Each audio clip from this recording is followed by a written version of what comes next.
বন্ধুগণ আমার, এই জন্য গভীর মনোযোগ, কান খাড়া করে শুনুন। কিছু কোরআনের বাণী আপনাদেরকে দিয়ে যাই, কিছু কোরআনের নসিহত দিয়ে যায়। সারা জীবন তো হেলায় দেলায় চলে গেল, খেলতে খেলতে চলে গেল, কথা ঠিক কিনা বন্ধু আমার? এই জন্য মনটাকে নরম করে দেন।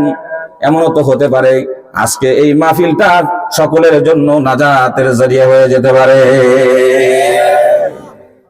আমি প্রথমে বলছি সবার কপালে কিন্তু কোরআন নসিব হবে না, এটা আমার কথা না। আসেন, কোরআনে দলিল আছে, দলিল দেই। আমরা যদি আল্লাহকে প্রশ্ন করি, আল্লাহ এই জমিনে কে কোরআন শুনবে আর কে কোরআন মানবে, তুমি একটু বলে দাও। যেহেতু হুজুরেরা বললে দোষ হয়ে যায়, কথা ঠিক কিনা? যেহেতু ইমাম সাহেব বললে দোষ হয়ে যায়, এখন যদি আপনি মুসলমান হয়ে থাকেন, ইমানের দাবি করে থাকেন, তাহলে কোরআন তো আর অমান্য করতে পারবেন না, কথা ঠিক কিনা? আসুন তো সবাই মিলে প্রশ্ন করে, আল্লাহ কোরআনকে শুনবে আর কোরআনকে শুনবে না, তুমি একটু বলে দাও। আর এই কোরআনের আইনকে মেনে নিবে, তুমি একটু বলে দাও। আল্লাহ রাব্বুল আলামিন ১৫০০ বছর আগে আল্লাহ তাআলা তার পবিত্র কোরআনে বলেছেন, হাবিবকে উদ্দেশ্য করে বলেছেন, হাবিবে কিবরিয়াকে উদ্দেশ্য করে বলেছেন, পেয়ারা নবীকে উদ্দেশ্য করে বলেছেন, বিশ্ব নবীকে উদ্দেশ্য করে বলেছেন, ফাযাক্কির ইন নাফাতিয যিকরা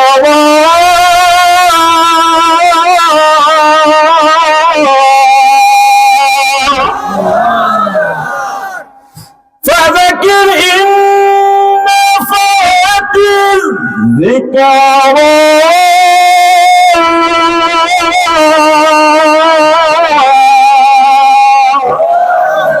খারাপ লাগে?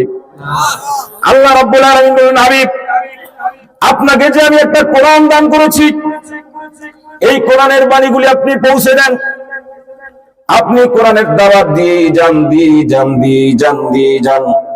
যদিও সেটা ফলপ্রসূ হয়, চতুর্দিক দিয়ে আলান আছে। আমি যে আয়াতগুলা বলছি, এই আয়াতের যদি অর্থ ভুল হয়ে থাকে আমার সামনে এসে বলেন, আমি ভুল সংশোধন করব।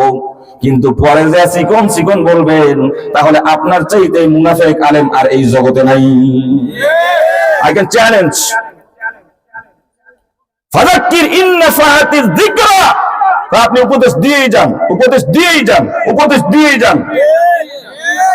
আপনি তো শুধুমাত্র উপদেশ দিবেন, আপনার কাজ হলো উপদেশ দেওয়া, ঘাড়ে ধরে মানানোর দায়িত্ব আপনার নাই, কথা বলেন।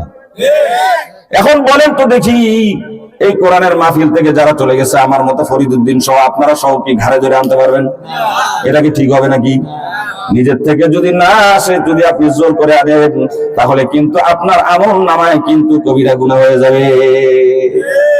দিনের ব্যাপারে জোর করা যাবে না, কথা বলেন। যার মন চায় সে আসবে, যার মন চায় না সে আসবে না।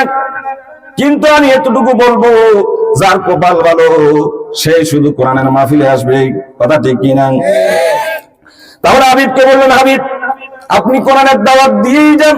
সবাই কিন্তু মানবে না, কারা মানবে সেটা আল্লাহ তাআলা পরের আয়াতে বলেছেন, সায়াযাক্কারু মান ইয়াখশা।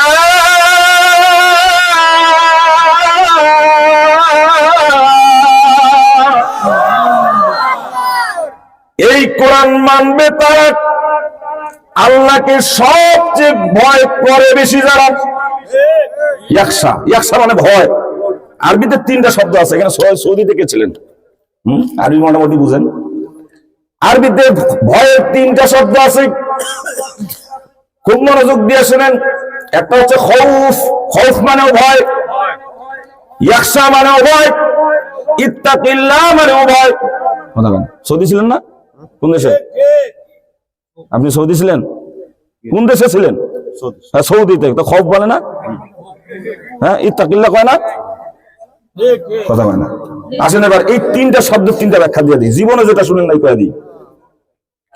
আল্লাহ রাব্বুল আলামিন পুরা কোরআনুল কারীমের মধ্যে এই 3টে শব্দ ব্যবহার করেছেন। কখনো বলেছেন খৌফ, মিনাল খৌফ আছে না নাই? লিইলাফি কুরাইশ, সূরা কুরাইশের মধ্যে খৌফ আছে না নাই? তারপরে ইয়াখশা আছে না নাই? আল্লাহ রাব্বুল আলামিন বলছেন সায়াযাক্কারু মান ইয়াখশা, তারপরে আবার আল্লাহ তাআলা কখনো কখনো বলেছেন ইত্তাকিল্লাহ, আল্লাহরে ভয় কর। কথা বলেন, তিনটা শব্দ তিনটা আয়াত কয়ে দিন। হ্যাঁ বন্ধুগণ আমার, আসুন তো খৌফ করে বলে, খৌফ কেউ বলা হয় ভয়, ইত্তাকিল্লাহ বলা, ইত্তাকিল্লাহ কেউ বলা হয় ভয়, তারপরে ইয়াখশা কেউ বলা হয় ভয়। কয়টা শব্দ হইল? তাহলে সায়াযাক্কারু মান ইয়াখশা, যারা আল্লাহকে সবচেয়ে বেশি ভয় করে তারাই কোরআন মানবে, একটা আয়াত পাইছেন। দ্বিতীয় নাম্বার ইত্তাকিল্লাহ, যে ভয়, আল্লাহ তার অসংখ্য আয়াতে বলেছেন ইয়া আইয়ুহাল্লাযীনা আমানু তাকুল্লাহ।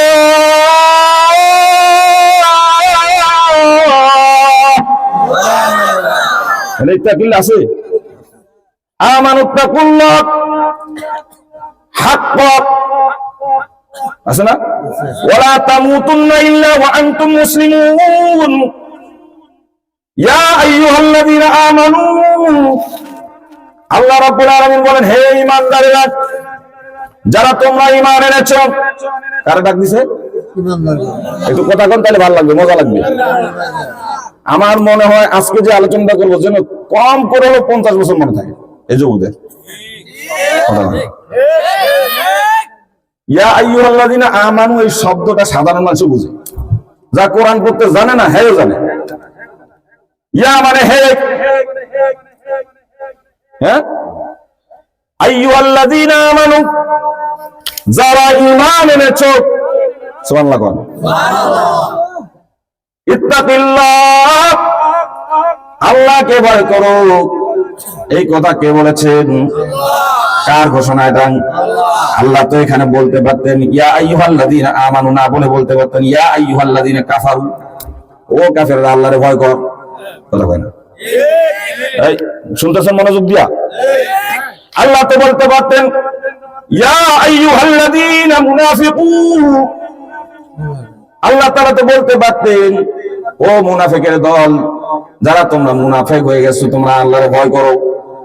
কিন্তু আল্লাহ রাব্বুল আলামিন ভয়ের ব্যাপারে কিন্তু মুনাফিকদেরকে বলেন নাই।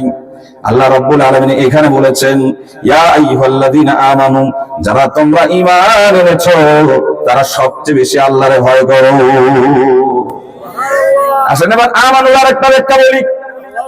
শুধু আল্লাহ রাব্বুল আলামিন হে ঈমানদারগণ বলেন নাই, তাফসীর কুরতুবীর ভিতরে এসেছে, তাফসীর ইবনে কাসিরের ভিতরে এসেছে, তাফসীরে ফাতহুল বারীতে এসেছে।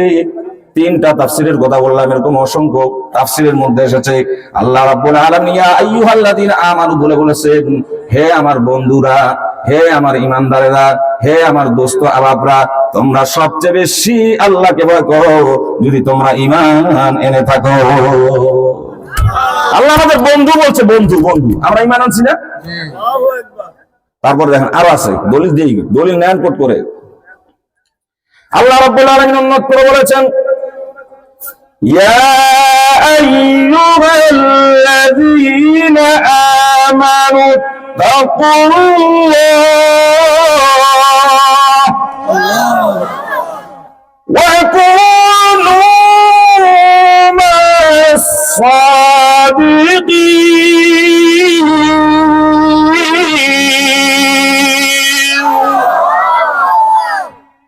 আল্লাহ তো বললেন আমারে ভয় করো, ওই আয়াতের মধ্যে। তারপর বলছে মুসলমান না হয়ে মরে যাস না। আবার এই আয়াতে বলছেন ও ঈমানদাররা, তোমরা আল্লাহকে ভয় করো, ওয়া কুনু মা'আস সাদিকিন, এবং সত্যবাদী যারা, সত্যবাদী যারা, সালিহিন যারা, তাদের দলভুক্ত হয়ে যায়। তার মানে বুজুর্গানে দিন, পীর মাশায়েখ, হ্যাঁ, অল্প বিদ্যা ভয়ঙ্কর, কয়েকটা সূরা পারে, কিছু একটু শিখছে, ও এখন সব বাদ শিরিক বেদাত কইতাছে। কথা বলে অবশ্যই আমি পীর মাশায়েখ বুজুর্গদের বিরুদ্ধে কথা বলার দুঃসাহস এই ফরিদউদ্দিনের নাই। এই জমিনে ঈমান তাজা করেছে, এই জমিনে ঈমানের দাওয়াত দিয়েছে শাহজালাল শাহ পরান, কথা ঠিক কিনা? আল্লাহর ওলিদের মাধ্যমেই কিন্তু এই জমিনে, এই বাংলাদেশে উপমহাদেশে ইসলাম প্রতিষ্ঠিত হয়েছে। কিন্তু যারা শিরক কুফর করবে তাদের ব্যাপারে কিন্তু আমাদের সচেতন থাকা লাগবে কিনা? সাদিকিন তারা, আল্লাহকে ভয় পায় যারা, কথা বলেন, দ্বীনের দাওয়াত দেয় যারা, কোরআনের দাওয়াত দেয় যারা। কারণ আল্লাহ রাব্বুল আলামিন বলেছেন, মান ক্বালা বিহি সাদাকান, এই কোরআন দিয়ে যে দাওয়াত দেয় সে কেবলমাত্র শুধুমাত্র সত্য কথা বলে। এই কোরআন দিয়ে যে কথা বলে, যে দাওয়াত দেয়, সে সঠিক দাওয়াত দেয়, সত্য কথা বলে। কথা কয় না? কোরআনে কি ভুল আছে নাকি? কোরআন দিয়ে যদি কথা বলেন, রাষ্ট্র পরিচালনা করেন, মানুষকে যদি ডাক দেন, মিথ্যা বলার সুযোগ আছে? কেন মিথ্যা বলতে পারবেন না? কারণ এই কোরআন যার কাছ থেকে এসেছে, ওমান আসদাকু মিনাল্লাহি কিলা, ওই আল্লাহর চাইতে সত্যবাদী আর কেউ নাই। কথা ঠিক না? কুনু মা'আস সাদিকিন, সত্যবাদীদের দলভুক্ত হয়ে যাও। তার মানে হক্কানি আলেম যারা আছে, হক্কানি পীর যারা আছে, হক্কানি যারা ইমাম সাহেবরা আছে, হক্কানি যারা বুজুর্গ আছে, তাদের দলভুক্ত হয়ে যাও। তাহলে মিথ্যার থেকে বাঁচতে পারবে, গুনাহ থেকে বাঁচতে পারবে, জেনার থেকে বাঁচতে পারবে, হাজারো অন্যায় অবিচার থেকে বাঁচতে পারবে, সোনার মানুষে পরিণত হয়ে যাবে। কথা বলেন, লোক দেখে একটু বাপকাছে মনে হয়। হ্যাঁ, মনে করছিলাম হুজুরের মাল মেডিসিন নাই, যে চোখাটুকি পড়ছে। হ্যাঁ, চলবে চলবে চলবে। তাহলে ভয়ের কথা বলছিলাম, তাই না? মনে আছে? এই কুইজ কিন্তু ধরবো, কিন্তু একটু পরে কুইজ ধরবো, কুইজ ধরবো। আপনারা মনে করেন আমার কাছে টাকা নাই, আমার কাছে কিছু আছে। বন্ধুগণ আমার, তাহলে ভয়ের ব্যাপারে আল্লাহ তাআলা কয়টা শব্দ ব্যবহার করেছেন? কিন্তু সবচেয়ে বেশি শব্দটা আল্লাহ রাব্বুল আলামিন ব্যবহার করেছেন ইত্তাকিল্লাহ। সুবহানাল্লাহ কোন? ইত্তাকিল্লাহ, ইত্তাকিল্লাহ, ইত্তাকিল্লাহ, ইত্তাকিল্লাহ। আল্লাহরে ভয় করো, ভয় করার মতো করো, ভয় করার মতো করো। সুবহানাল্লাহ। আর খাউফ, মিনাল খাউফ, আল্লাহ তাআলা খুব কম জায়গায় বলেছেন, ইয়াখশা খুব কম জায়গায় বলেছেন। এবার সংক্ষিপ্ত আকারে তিনটা শব্দের ব্যাখ্যা আপনাদের সামনে তুলে ধরছি। আল্লাহ রাব্বুল আলামিন খাউফ বলেছেন সাধারণ ভয়কে। কি ভয়? সাধারণ ভয় বলতে কাকে বুঝে? যেমন এখানে যদি একটা বাঘ আসে, আপনারা সবাই ভয় পাবেন কিনা? তখন আর ওয়াজ টোয়াজ থুইয়া একবার লুঙ্গি কান্দলিয়া দৌড়। হুজুর আপনি একাই থাকেন, যান বাসা ফোস মহব্বত আছে, অন্যদিন হবে, পুইটা দেখা হইলে একটা চা খাওয়াই দিন। হ্যাঁ, আগে জান বাসাই দি, এটাকে বলা হয় খৌফ। আপনার তো দূরের কথা, কয়েকদিন আগে একটা সাপ বাড়ি ছিল না? কি সাপ? রাসেল ভাইপার না? ওইটারে যে দৌড়াইছে গো, রাইতের অন্ধকারে যদি দড়ি দেখছে, দইরা কয় বুড়ি সর্বনা ঢুকছে মনে হয়, ময়নার বাপ তুমি কই? আরে তুই মরলে তুই মর, আমি মরার দরকার নেই, বউ গেলে বউ পাওয়া যাবে। বুঝেন নাই? রাস্তাঘাটে যদি ওই যে খ্যারের মতো পড়ে থাকে, ওইটা আবার খ্যারের মতোই দেখতে। হ্যাঁ, ওই এক লোক সেদিন দেখলাম আমি, তখন ওই যে পূজার সময় আর কি, বুঝছেন না? এক লোক পূজা টুজা করে মনে করেন মূর্তি টুর্তি বানায় না, বানায় যখন পিছনে বাঁশ দেয়, তা মূর্তির হাত গুলা যখন মাটি টাটি পড়ে যায়, তাই ওরকম কিন্তু সাপের মতো হয়ে থাকে। তা রাস্তার মধ্যে একটা দেখে যে দৌড়, এক দৌড় দেখে আরো তিনজনে দৌড়। তা আমি কই দৌড় আজকে, হুজুর রাসেল ভাইপার আসতেছি।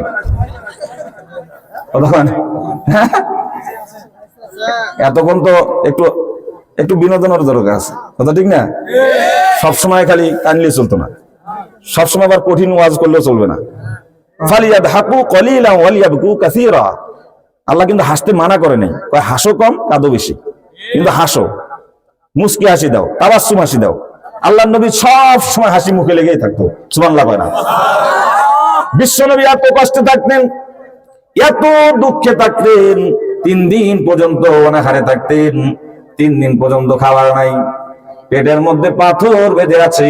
কিন্তু সাহাবা একরামদের সঙ্গে যখন কথা বলতেন, নবীজি ওই পূর্ণিমা চাঁদের মতো মুখটা দিয়া সুন্দর করে হাসি দিয়া কথা বলতেন। তাহলে জায়গায় জায়গায় হাসলেও সওয়াব আছে না নাই? তার বলে খা করে আসবেন না, মুস্কি হাসি দিতে হবে, মনে থাকবে। আর আজকের চিকিৎসা বিজ্ঞানীরা বলছে হাসলে হার্ট ভালো থাকে। কি ভালো থাকে? দেহ ভালো থাকে, মন ভালো থাকে। এমন কিছু লোক আছে খাইস্টার ঘরের খাইস্টা ভাই, হাসি না, কাঁদেও না, পাদেও না, কথা বলে। ওর মুখটা যে এমন পাস করে থয়, দেখবেন ওর মুখে হাসি নেই। আমি কিন্তু সবাইকে বলি নাই। তাহলে কি জানি বলতেছিলাম, রাসেল ভাইবা যদি ঢুকে, তা আপনারা না, আমি আগে দেখবেন টুপি গেছে একদিকে, পাঞ্জাবি গেছে একদিকে, আমি এদিক দিয়ে আস্তে করে দৌড় দিব, এই ভাই পিছন দিক দিয়ে দৌড় দিব, আরেকজনের বাসের উপর যে উঠে থাকবে, তখন কে যে কোন দিক দিয়ে যাবে, আর মাইক ওলাই করবেন, মাইকটাই থাক, এটা গেলে গা তারপর আসবো, কথা কয় না। এটা খৌফ বুঝাইতেছি, খৌফ খৌফ খৌফ শব্দটাকে বুঝাচ্ছি।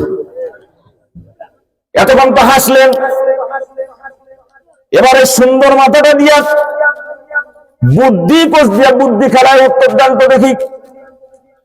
রাসেল ভাইপার যখন ঢুকবি বা বনের হিংস্র প্রাণী যখন ঢুকবে, মানুষ ছুটাছুটি করে, কথা ঠিক কিনা দেখলে পরে, কিন্তু বুদ্ধি খাটায় উত্তর দেন তো দেখি।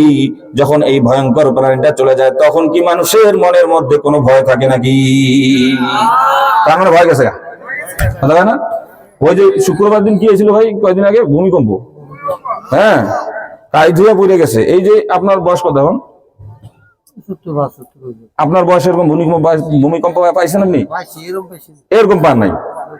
আমি 100 বছরের মুরব্বীদের কাছেও, 90 বছর মুরব্বীদের কাছেও জিজ্ঞেস করেছি, এরকম ভূমিকম্প দেখছেন? না, এরকম ভূমিকম্প আমি দেখিনি। তারপর আমি অনেক বড় ভয়ঙ্কর ভূমিকম্প ছিল শুক্রবার দিন, কেউ আবার ভয় পাইছে, শুক্রবার তো কেমন ধুইব, হ্যাঁ, মসজিদে তো আবার 2-1 জন মুসল্লি বাড়ছে, আবার কথা ঠিক কিনা? আবার কিছু লোক আছে, হ্যাঁ ভূমিকম্প গেছে গা, এখন আর মসজিদে যা কি। তাহলে খৌফকে বলা হয় ভয়, এটা হচ্ছে অস্থায়ী ভয়। কি হয়? তার মানে ভয়ঙ্কর প্রাণী আসলে, ভয়ঙ্কর কিছু দেখলে, ভয়ঙ্কর কিছু চিন্তা করলে কি হয়? ভয় হয়। আবার যখন ওই বস্তুটা চলে যায়, তখন আর ভয় থাকে না, এটাকে বলা হয় খৌফ। ইয়াখশা মানে হলো ভয় করতেই থাকা, দেখলে যেমন ভয় করে, না দেখলেও তেমন ভয় করবে, এটাকে বলা হয় ইয়াখশা, কথা ঠিক কিনা? আর ইত্তাকিল্লাহ মানে হলো বান্দা সব সময় আল্লাহ রাব্বুল আলামিনকে ভয় করে জীবনের সমস্ত গুনাহগুলি ছেড়ে দেয়, এটা হচ্ছে ইত্তাকিল্লাহ। যারা ইত্তাকিল্লাহর পর্যায়ে যায়, তাকওয়া অবলম্বন করে, তাদেরকে বলা হয় মুত্তাকি। সুবহানাল্লাহ। প্রিয় বন্ধুগণ আমার, মনে কষ্ট পাইছেন? তাহলে আসুন শেষ কথা যেটা বলি, যে আয়াতগুলি দিয়ে শুরু করেছিলাম, আল্লাহ তাআলার নিয়ামতের কথা কয় হাজার আয়াতে বলছে? 2000 আয়াতে। নিয়ামতের কথা কি আল্লাহ খামাখা বলছে নাকি সতর্ক করছে? সতর্ক করার জন্য আল্লাহ তাআলা 2000 আয়াত নাযিল করেছেন, কথা ঠিক কিনা? এই কোরআনুল কারীমের মধ্যে মোট আয়াত আছে কত? 6666, কিছু কম বেশি হতে পারে। আচ্ছা, 666টা আয়াত হচ্ছে বিধিবিধানের আয়াত, আর 2000 আয়াত হচ্ছে নিয়ামতের আয়াত। এই নিয়ামতের আয়াতকে বলা হয় আত-তাযকির বিআলাইল্লাহ ইয়ালি বিকুদরাতিল্লাহ। আর 2000 আয়াত আল্লাহ তাআলা ঘটনা বলছে। কি বলছে? কিচ্ছা বলছে, ঘটনা বলছে, ঘটনা বলে সতর্ক করছে। যেমন এই কোরআনের মধ্যে ইউসুফের ঘটনা আছে, আছে না নাই? এই কোরআনুল কারীমের মধ্যে ফেরাউনের ঘটনা আছে, নমরুদের ঘটনা আছে। এই ঘটনাগুলি কি মজা নেওয়ার জন্য বলছে না আল্লাহ সতর্ক করার জন্য বলছে? সতর্ক করার জন্য বলছে। সংক্ষেপে বললাম, অনেক কথা আছে এখানে। তাহলে 2000 আয়াত আল্লাহ তাআলা ঘটনার উপরে নাযিল করেছেন। এই আয়াতগুলির নাম দিয়েছে মুফাসসিরুল ইকরাম আত-তাযকির বিআইয়ামিল্লাহ। সুবহানাল্লাহ। আর থাকলো বাকি কয় হাজার আয়াত? আরো 2000 আয়াত বাকি থাকলো। ওই 2000 আয়াতে আল্লাহ তাআলা এই জাগতিক জগতের কোনো কথাই বলে নাই, পার্থিব জগতের কোনো কথাই বলে নাই, শুধুমাত্র কেবলমাত্র পরকালীন জীবনের কথা বলছে। কথা বলে, কবরের কথা বলছে, হাসরের কথা বলছে, জান্নাতের কথা বলেছে, জাহান্নামের কথা বলেছে, কথা বলে। কবরের কথা কোরআন শরীফে আছে না? জান্নাতের কথা কোরআন শরীফে আছে না? জাহান্নামের কথা কোরআন শরীফে আছে না? এই সমস্ত পরকালীন জীবনের ভয় দেখিয়ে আল্লাহ তাআলা সতর্ক করেছেন আরো 2000 আয়াতে। এই আয়াতগুলিকে মুফাসসিরিন ইকরামরা নাম দিয়েছেন আত-তাযকির বিমা বাদাল মাউত, মানে মৌতের পরের ভয় দেখাইয়া আল্লাহ সতর্ক করছে। সুবহানাল্লাহ। তাহলে এই কোরআনুল কারীমকে আল্লাহ তাআলা কয়টা ভাগে নাযিল করছে? চারটা, হ্যাঁ ঠিক আছে, কয়টা? চারটা ভাগে নাজিল করছে। এক নম্বর ভাগ কি? 666টা আয়াতের মধ্যে বিধিবিধান। তারপর দ্বিতীয় ভাগ কি? কুদরতের উপরে, নিয়ামতের উপরে, সহযোগিতার কথা বলছে আল্লাহ তাআলা। তারপর তৃতীয় ভাগটার নাম কি? ঘটনার উপরে। চতুর্থটার নাম হচ্ছে পরকালীন জীবনের উপরে আল্লাহ তাআলা আয়াত নাজিল করে দিয়ে বান্দাকে সতর্ক করেছে, বান্দা ইবাদত করবা না কেন? আমি তোমাকে সৃষ্টি করেছি, আমার কাছেই আবার যেতে হবে, কিয়ামতের দিন আমার কাছে উঠতে হবে। সেই দিন পুরো বন্দায় আমার কাছে হিসাব দেওয়া লাগবে। ওয়া কুল্লুহুম আতিহি ইয়াওমাল কিয়ামাতি ফারদা। কিয়ামতের দিন একজন একজন করে দাঁড়িয়ে আল্লাহর সামনে হিসাব দেওয়া লাগবে না? নাই লাগবে? এই দুনিয়ার সবকিছু দিয়ে যাবেন? আচ্ছা বলেন তো, একজন যুবক আমি দেখতে চাই, এখন কুইজ শুরু হয়ে যাবে, এখনই মুনাজাত করে দিব আমি, কুইজটা শুরু হয়ে যাবে।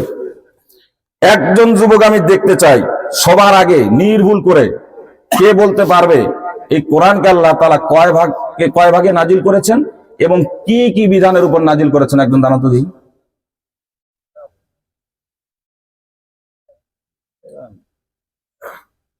কোরআনকে 4 ভাগে আল্লাহ নাযিল করছে।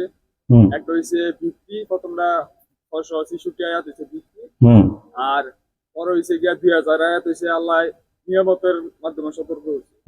আর তৃতীয়টার মধ্যে হইছে আল্লাহ বিভিন্ন ঘটনা উল্লেখ করছে। আর চতুর্থটার মধ্যে হইছে গিয়া আল্লাহ মৃত্যু পরবর্তী জীবন নিয়ে বা কবরের জীবন নিয়ে আর কি আল্লাহ চিল্লায় বলেন আল্লাহু আকবার।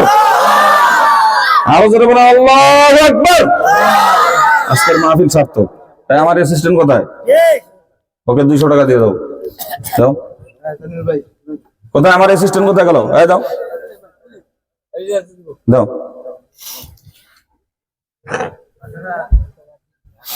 ভাল লাগছে না? আমার মনে হয় ওর এটা সারা জীবন মনে থাকবে। আজকে হুজুরে যে মাহফিলের আয়োজন করছে, এই মাহফিলটা সার্থক এই যুবকের কারণে, এই যুবকদের কারণে। এতক্ষণ যেটুকু আলোচনা করছে, আমার দীর্ঘ বিশ্বাস, আমার মন বলছে আজকে বাসায় যা শুয়ে একটু চিন্তা করবো কি কি আলোচনা করলো। কথা ঠিক না? মনের মধ্যে একটু বাড়ি দিছে না? মগজে ঢুকছে না? ঢুকছে?